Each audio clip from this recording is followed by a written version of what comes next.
आज हम आप लोगों को टीजीटी और पीजीटी में पूछे गए प्रीवियस ईयर के क्वेश्चंस बताएंगे। तो पूरी जानकारी के लिए मेरा पूरा वीडियो लास्ट तक देखिए। चलिए शुरू करते हैं। पहला क्वेश्चन है, तरुण पत्तियां कुंडलित होती हैं, यानी जो पत्तियां नई नई से निकलती हैं वो मुड़ी हुई होती हैं, इनमें से किस पौधे में? मार्सिलिया में, फर्न में, साइकस में, उपर्युक्त सभी में। टीजीटी 2013 में क्वेश्चन पूछा गया था, इसका आंसर होगा डी, उपर्युक्त सभी में, यानी मार्सिलिया में, फर्न में और साइकस में ये तरुण जो पत्तियां होती हैं नई से जो निकलती हैं वह कुंडलित होती हैं या घूमी हुई होती हैं। और उनमें जो कुंडलित होती हैं तो कुंडलीदार सिरा विन्यास भी पाया जाता है। कैसा सिरा विन्यास? कुंडलीदार सिरा विन्यास होता है। नेक्स्ट क्वेश्चन है, साबूदाना प्राप्त किया जाता है साइकस से, पाइनस से, फर्न से, मास से। साबूदाना किससे प्राप्त किया जाता है? टीजीटी 2013 में क्वेश्चन पूछा गया था कि साबूदाना किससे प्राप्त होगा? आंसर होगा पहला, साबूदाना साइकस से प्राप्त किया जाता है। आपको बता दें कि साइकस रेवोल्यूटा से या इसके तने से साबूदाना या सैगो प्राप्त किया जाता है। जो साइकस रेवोल्यूटा होता है इसके तने से साबूदाना या सैगो प्राप्त किया जाता है, जो कि स्टार्च होता है। साबूदाना होता क्या है वास्तव में? तो ये स्टार्च होता है। परंतु अगर वास्तविक साबूदाने की बात की जाए, अगर वास्तविक व्यापारिक साबूदाने की बात की जाए तो एंजियोस्पर्म मेट्रोजाइलान से प्राप्त होता है। एंजियोस्पर्म मेट्रोजाइलान से वास्तविक व्यापारिक साबूदाना प्राप्त किया जाता है। नेक्स्ट क्वेश्चन है, साइकस सैगो का स्रोत है जो कि है। साइकस सैगो क्या है? स्टार्च, सेल्यूलोज, प्रोटीन, स्टार्च और प्रोटीन का मिश्रण। तो अभी हम लोगों ने पहले पढ़ा है कि साइकस सैगो जो होता है या साबूदाना जो होता है ये स्टार्च होता है। तो इसमें ऑप्शन से होगा पहला। नेक्स्ट क्वेश्चन है, निम्नलिखित में से कौन पाइनस की प्रजातियों से उत्पन्न नहीं होता है? पाइनस की प्रजातियों से कौन उत्पन्न नहीं होता है? चिलगोजा, सैगो, चीड़ की लकड़ी, इनमें से कोई नहीं। तो ये पीजीटी 2011 में पूछा गया था। इसका आंसर होगा सैगो पाइनस की प्रजातियों से प्राप्त नहीं होता है, जबकि ये साइकस की प्रजातियों से प्राप्त होता है। बताते चलें कि साइकस रेवोल्यूटा के तने से साबूदाना या सैगो प्राप्त होता है। अभी मैंने आपको बताया था जो साइकस रेवोल्यूटा होता है इसके तने से साबूदाना या सैगो प्राप्त होता है। और ये होता क्या है वास्तव में? स्टार्च होता है जिससे साबूदाना बनता है। और ये जो पाइनस है, पाइनस से ये प्राप्त नहीं होता है, जबकि चिलगोजा व चीड़ की लकड़ी पाइनस से प्राप्त होती है। जो चिलगोजा है और चीड़ की लकड़ी है ये पाइनस से प्राप्त होती है, लेकिन सैगो ये नहीं प्राप्त होता है। नेक्स्ट क्वेश्चन है, अनावृत बीजी किसकी उपस्थिति से आवृत बीजी से विभक्त किए गए हैं? यानी जो जिम्नोस्पर्म है वह एंजियोस्पर्म से किस प्रकार से विभक्त हैं, किस प्रकार से अलग किए गए हैं? तो 4 ऑप्शन दिए गए हैं, इनमें से कौन सा ऑप्शन सही होगा? ऑप्शन सही होगा बी, नग्न बीजों से। यानी अनावृत बीजी जो पौधे होते हैं या अनावृत बीजी जो होते हैं इनके समूह में सम्मिलित पौधों में नग्न बीज होते हैं। जो अनावृत बीजी पौधे हैं, जो जिम्नोस्पर्मिक प्लांट हैं, इनमें बीज कैसे पाए जाते हैं? बिल्कुल नग्न पाए जाते हैं, नंगे पाए जाते हैं। कहने का मतलब यह है कि वे पुष्पीय पौधों के बीजों के समान अंडाशय में नहीं बंद रहते हैं, बिल्कुल खुले रहते हैं। जबकि जो आवृत बीजी होते हैं पौधे, जो एंजियोस्पर्म होते हैं, इनमें पौधों में जो बीज होते हैं वो अंडाशय की भित्ति के अंदर रहते हैं, जबकि जिम्नोस्पर्म में ऐसा नहीं होता है। नेक्स्ट क्वेश्चन है, जिम्नोस्पर्म हैं बीजी पौधे, द्विबीजपत्री, नग्न बीजी पौधे, ये सभी पीजीटी 2011 में पूछा गया था प्रश्न, जिम्नोस्पर्म हैं। तो इसमें आंसर से होगा सी, जिम्नोस्पर्म नग्न बीजी होते हैं। जबकि जो एंजियोस्पर्म होते हैं वो अंडाशय की भित्ति से ढके रहते हैं या कह लीजिए कि बीज फल के अंदर होते हैं। नेक्स्ट क्वेश्चन है, इफेड्रा निम्नलिखित में से किस समूह का पौधा है? इफेड्रा किस समूह का पौधा है? एंजियोस्पर्म, जिम्नोस्पर्म, टेरिडोफाइट्स, ब्रायोफाइट्स, इनमें से किस समूह का पौधा है इफेड्रा? तो इसका आंसर होगा बी, अनावृत बीजी अथवा जिम्नोस्पर्म समूह का पौधा इफेड्रा होता है। नेक्स्ट क्वेश्चन है, औषधीय रूप से सबसे महत्वपूर्ण जिम्नोस्पर्म है। औषधीय रूप से सबसे महत्वपूर्ण जिम्नोस्पर्म का नाम बताना है। 4 ऑप्शन दिए गए हैं, तो इसमें से कौन सा ऑप्शन सबसे महत्वपूर्ण है? ऑप्शन सही होगा डी, इफेड्रा औषधीय रूप से सबसे महत्वपूर्ण जिम्नोस्पर्म होता है। तो इसका औषधीय महत्व क्या है हम लोग जान लेते हैं। इफेड्रा जो है ये अनावृत बीजी या जिम्नोस्पर्म समूह का पौधा है। कैसा है? अनावृत बीजी है, अथवा अंग्रेजी में कहें तो जिम्नोस्पर्म प्लांट है, और औषधीय रूप से सबसे महत्वपूर्ण जिम्नोस्पर्म है। औषधीय रूप से अगर देखा जाए तो सबसे महत्वपूर्ण जिम्नोस्पर्म है। इससे इफेड्रीन नामक औषधि प्राप्त की जाती है। कौन सी औषधि? इफेड्रीन नामक औषधि इससे प्राप्त की जाती है। इफेड्रीन, जिसका प्रयोग खांसी तथा जुकाम की दवा में किया जाता है। कहाँ करते हैं? खांसी और जुकाम की दवा के रूप में किया जाता है। तो नेक्स्ट क्वेश्चन है, प्रवाल मूल या कॉरेलॉइड रूट निम्न में से किस पौधे में पाई जाती है? Pinus, Selaginella, Cycas, Lycopodium. प्रवाल मूल किस में पाई जाती है, अथवा कहें तो कॉरेलॉइड रूट किस में पाई जाती है? तो आंसर सही होगा इसमें सी, साइकस में प्रवाल मूल पाई जाती है या कॉरेलॉइड रूट पाई जाती है। इसकी आंतरिक संरचना लगभग सामान्य जड़ों जैसी ही होती है। जिसकी आंतरिक संरचना होती है वो बिल्कुल सामान्य जड़ जैसी होती है, लेकिन इसमें द्वितीयक वृद्धि नहीं होती है। यानी द्वितीयक वृद्धि जो है सामान्य जड़ की तुलना में बहुत कम होती है, कह लीजिए। प्रवाल मूल का एक प्रमुख लक्षण है कार्टेक्स के मध्य से या बीच भाग में एक सुस्पष्ट शैवालीय क्षेत्र की उपस्थिति। नेक्स्ट क्वेश्चन है, कॉरेलॉइड जड़ें पाई जाती हैं चीड़ में, लाइकोपोडियम में, साइकस में, डायोप्टेरिस में। कॉरेलॉइड जड़ें किस में पाई जाती हैं? तो टीजीटी 2005 में प्रश्न पूछा गया था ये। इसका आंसर होगा सी, साइकस में कॉरेलॉइड जड़ें पाई जाती हैं। नेक्स्ट क्वेश्चन है, एक अनावृत बीजी की पत्ती में 16 गुणसूत्र हैं, इसके भ्रूणपोष में कितने गुणसूत्र होंगे? अनावृत बीजी पत्ती है, उसमें 16 गुणसूत्र हैं, तो उसके भ्रूणपोष में कितने गुणसूत्र होंगे?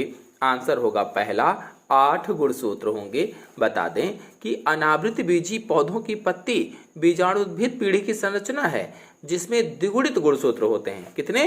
द्विगुणित गुणसूत्र होते हैं, यानी 2n गुणसूत्र होते हैं। और भ्रूणपोष युग्मकोद्भिद अवस्था है। जो भ्रूणपोष होता है वो युग्मकोद्भिद अवस्था है, जिसमें अगुणित गुणसूत्र पाए जाते हैं। यदि द्विगुणित अवस्था में 16 गुणसूत्र हैं तो अगुणित अवस्था में 8 गुणसूत्र ही होंगे, यानी आधा हो जाता है उसका। नेक्स्ट क्वेश्चन है, प्रोफेसर डी पंत ने अनावृत बीजी को बांटा है। प्रोफेसर डी पंत ने अनावृत बीजी को किस में बांटा है, कितने विभागों में बांटा है? टीजीटी 2010 में क्वेश्चन पूछा गया था। इसका आंसर होगा बी, 3 विभाग में बांटा है। बता दें कि प्रोफेसर डी पंत ने अनावृत बीजी पौधों को 3 डिविजन्स में बांटा है या 3 समूहों में बांटा है। इन्होंने इसमें कुल 9 वर्ग बनाए थे। नेक्स्ट क्वेश्चन है, साइकस रेवोल्यूटा बहुधा उगाया जाता है। साइकस रेवोल्यूटा बहुधा उगाया जाता है। 4 ऑप्शन दिए गए हैं, इसमें से कौन सा ऑप्शन सही होगा? टीजीटी 2010 में क्वेश्चन पूछा गया था। इसका आंसर सही होगा बी, सजावटी पौधे के रूप में। बताते चलें, साइकस साइकेडेसी कुल से संबंधित एक जाति है। इसकी 100 से अधिक जातियां विश्व के विभिन्न भागों में पाई जाती हैं। जो साइकस है इसकी 100 से अधिक जातियां विश्व के विभिन्न भागों में पाई जाती हैं, जिनमें से लगभग 9 जातियां भारत में पाई जाती हैं। और साइकस रेवोल्यूटा भारत में पाई जाने वाली ही एक जाति है। कितनी जातियां भारत में पाई जाती हैं? लगभग में 9 जातियां पाई जाती हैं, जिसमें से साइकस रेवोल्यूटा भारत में पाई जाने वाली ही जाति है, जो मूल रूप से जापानी जाति है। अगर मूल रूप से देखा जाए तो जापानी जाति है, लेकिन अब भारत में पाई जाती है।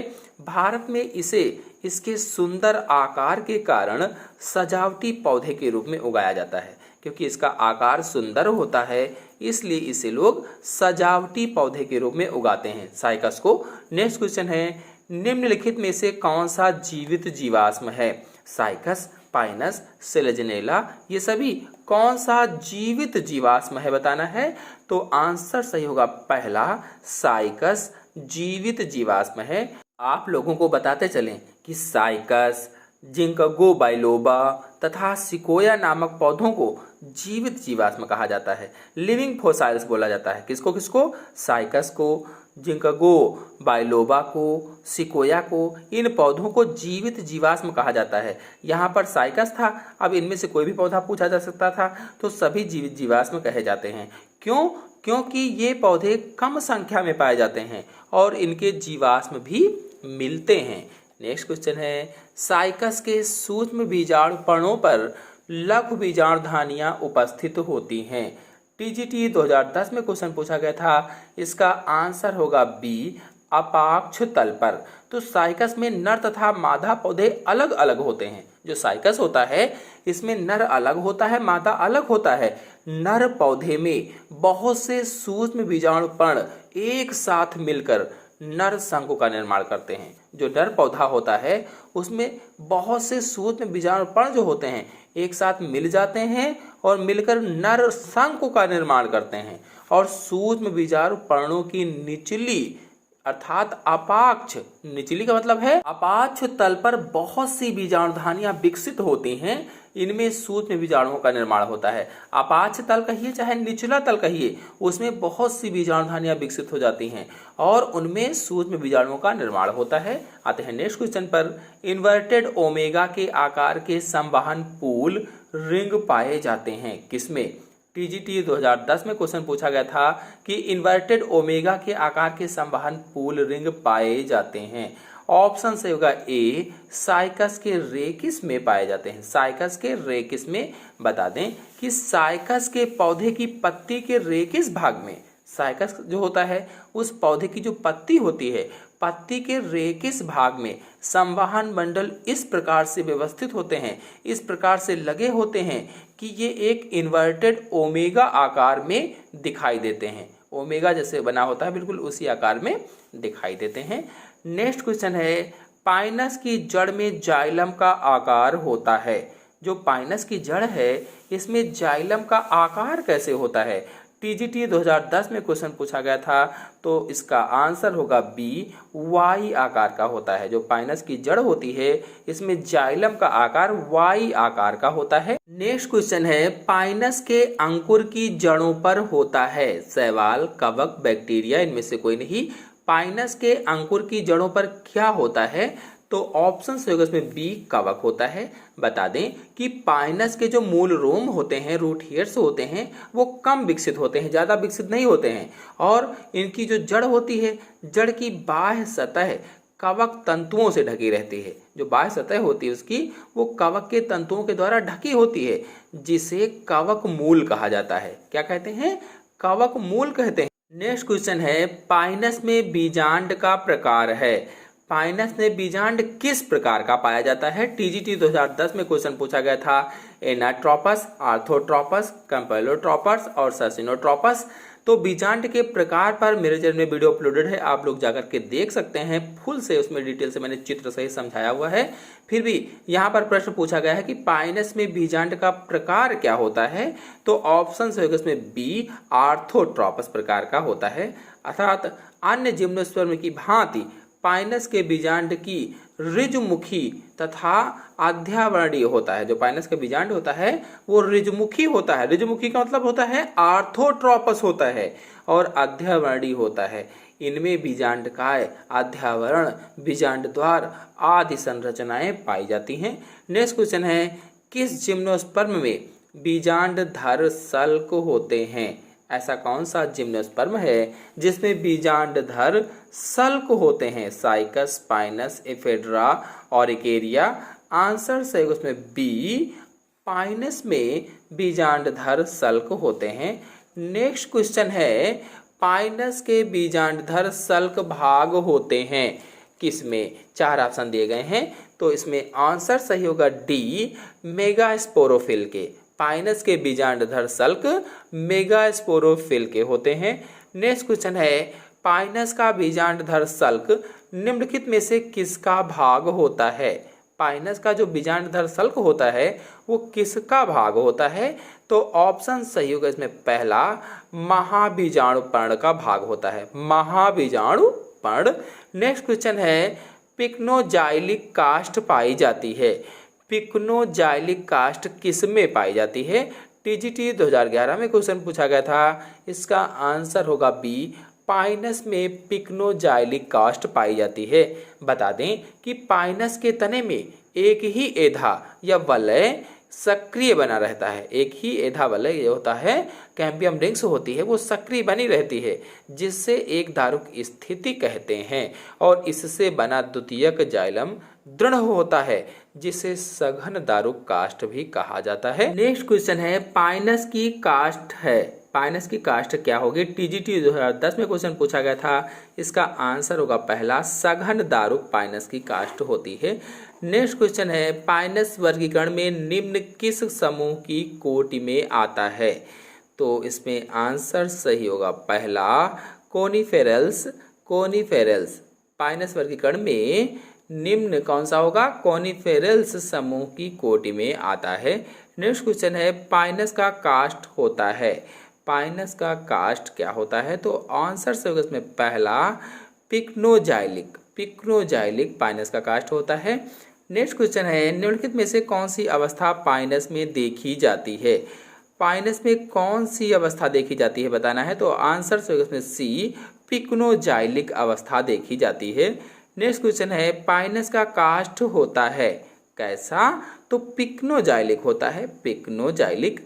नेक्स्ट क्वेश्चन है, पाइनस में पाया जाता है सिर्फ, क्या पाया जाता है सिर्फ? तो आंसर से इसमें सी, नर एवं मादा शंकु। पाइनस में सिर्फ नर एवं मादा शंकु पाए जाते हैं।